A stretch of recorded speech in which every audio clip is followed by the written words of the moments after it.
Hi, everyone. Well, really heartbreaking information to share with you guys today as a more right-wing presidential candidate has just been assassinated. Now, this story is breaking and more information is surfacing as time goes on. But take a look at where I found it. And this is on theguardian.com. Ecuador presidential candidate Ferdinand Villavicencio has been assassinated. Anti-corruption figure killed days before election amid sharp rise in violent and organized crime. It goes on. The Ecuador presidential candidate Ferdinand has been shot dead as he left a campaign event in Quito, days before an election where the central issue is rising violence and crime.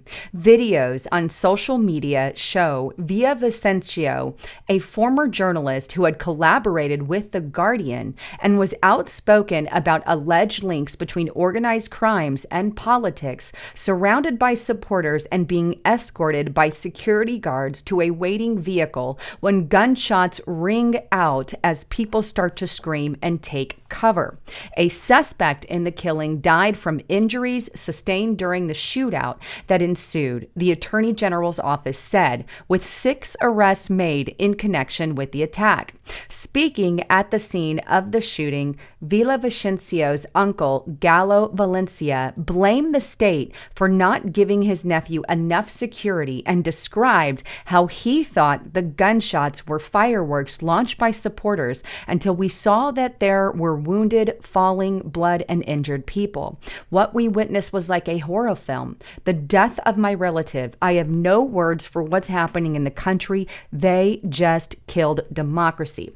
Now, I want you to keep something in mind before I go on to the next paragraph. I want you to notice that they kept certain security from this presidential candidate because I believe a lot of the same things are happening in the United States of America to Donald Trump and Robert F. Kennedy Jr. And I'll get into that in a moment, but it goes on. Villavicencio, who is 59, had said on national TV that he received several death threats that he alleged came from the jail leader Conaris gang, Elias Fito, ordering him to stop mentioning his name.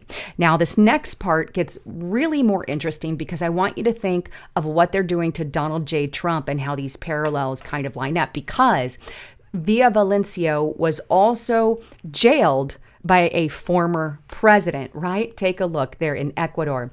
Villavicencio was one of the most critical voices against corruption, especially during the 2007-17 government of the former president Rafael Correa, and was sentenced to 18 months in prison for defamation over statements made against the former president. Now, it's very sad what is happening in Ecuador right now and what happened to this presidential candidate, but I want you to notice some parallels here. Here we have a current running presidential candidate, right? He's running for president. And before he ran for president, the president, Rafael Correa, actually jailed him for defamation against him for 18 months. He spent 18 months in prison, and here he is running for president, and now suddenly he has been murdered and assassinated. And this, by the way, this particular presidential candidate, Ferdinando, he was one who really stood against corruption, really stood against those gangs, and they didn't like him for those views. And that's why everybody from the very top and a lot of those people in those gangs, I believe, went after him, and I believe that obviously may have played into his assassination. That information on that is still developing. Now, let's fast forward or hop on over to the United States of America. Right now, we have Joe Biden, just like Rafael, the president Rafael Correa did. We have Joe Biden going after Donald J. Trump, attempting to put him into prison. And we've already got 3 indictments against Donald J. Trump, and there's a 4th underway in Georgia. And take a look at that. The Gateway Pundit, Fannie Willis to seek more than a dozen indictments against Trump. Conspiracy, racketeering charges will allow her to sweep multiple defendants. This is the 4th potential indictment regarding what's going on with the election. So we have Joe Biden acting just like Rafael Correa and going after his, in this case, Joe Biden's going after his a political candidate frontrunner, Donald J. Trump, to the level of that he could very well serve jail time. There's a lot of parallels between these two, and this is why I encourage you to pray for Donald Trump every single day. God forbid some crazy person gets out and does something against him, and I pray for his safety and protection. And really, I pray for all presidents and presidential candidates, no matter what side of the fence you're on. No one should be assassinated. It's just a horrible thing. But I am terrified for the life of Donald J. Trump, especially if the Biden administration and the DOJ don't get their way and he doesn't somehow end up behind bars. This is why this is of utmost importance. And on top of it all, just to kind of throw a little wood on the fire, so to speak, we also have a Democrat who is running for president, and that is RFK Jr. Now, RFK Jr. has asked Joe Biden for Secret Service, for security, for protection as a presidential candidate, and he has every right to do so. And Joe Biden has denied that request, kind of like, what happened with the Ecuador presidential candidate who just got assassinated. Take a look here on Fox News. RFK Jr. says Biden administration rejected his request for Secret Service protection in the 2024 race. Now, the fake fact checkers will tell you, oh yeah, Joe Biden didn't have to give him the, requested Secret Service protection because technically RFK wasn't supposed to ask for it, until so much time before the election. And we're not there yet, right? So they're saying, oh, it's not time. It's not supposed to be provided until about a year or whatever before we're well beyond that. The problem with that, fact checkers, they're not really telling you the whole truth either. You see, the truth of the matter is Obama, Donald Trump, and many others who have ran for president in the past all asked for Secret Service protection way before the official date they were supposed to ask, and all of them got it.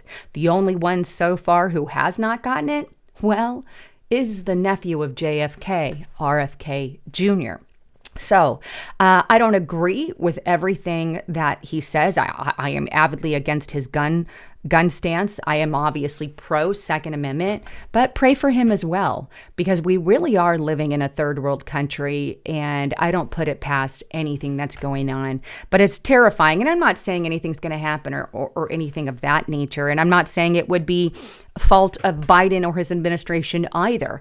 I'm not I don't know the future. I'm just saying you could get some crazy out there doing it as well, and we need to really pray for them, because I don't want to see that happen to any presidential candidate. Anyhow, I love all of you. Thanks again for tuning in, and please don't forget to check out my sponsor. If you've not gotten an investment, you're really running on borrowed time. You see, the United States dollar has lost about 85% of its value since the 70s, when the dollar decoupled from gold, and the government seems hell-bent on continuing that kind of a tradition. But from now until after the next election, the government can print as much money as they want.